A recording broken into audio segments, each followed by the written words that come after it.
আসসালামু আলাইকুম। আশা করি সবাই ভালো আছেন। আজকে চলে আসলাম বড় মৌসুমের সবথেকে পপুলার একটি ভ্যারাইটি ব্রি ধান 108।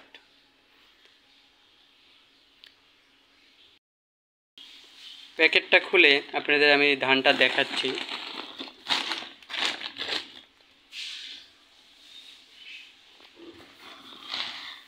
ব্রি ধান 108-এর বীজ ধানের খুব ক্রাইসিস চলতেছে। অনেক কষ্ট করে ব্রি ধান 108 5 কেজি বীজ ধান সংগ্রহ করছি। ধানটা বেশ পরিষ্কার আছে।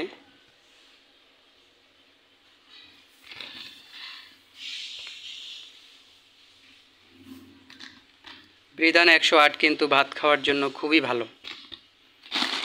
অনেকে আছে যে শখ করে ভাত খাওয়ার জন্য কিছু জমিতে ধান লাগায়। ব্রি ধান 8 ভাত খাওয়ার জন্য খুব ভালো। আপনারা ভাত খাওয়ার জন্য ব্রি ধান 108 মাঠে রোপণ করতে পারেন, তবে বীজটা খুব ভালো। এই বীজটা আমি সংগ্রহ করছি বাংলাদেশ ধান গবেষণা ইনস্টিটিউট গাজীপুর থেকে।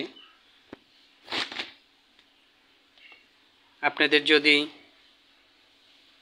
বাংলাদেশ ধান গবেষণা ইনস্টিটিউটের বীজ ধান প্রয়োজন হয়, সেক্ষেত্রে আপনারা নিজে এসে অফিসে যোগাযোগ করতে পারেন।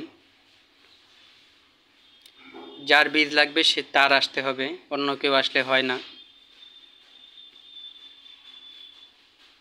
নিত্য নতুন কৃষি রিলেটেড ভিডিও পেতে আমার চ্যানেলটি সাবস্ক্রাইব করে ভিডিওটি লাইক দিয়ে পাশে থাকবেন। আজকের মতো বিদায় নিচ্ছি। আল্লাহ হাফেজ।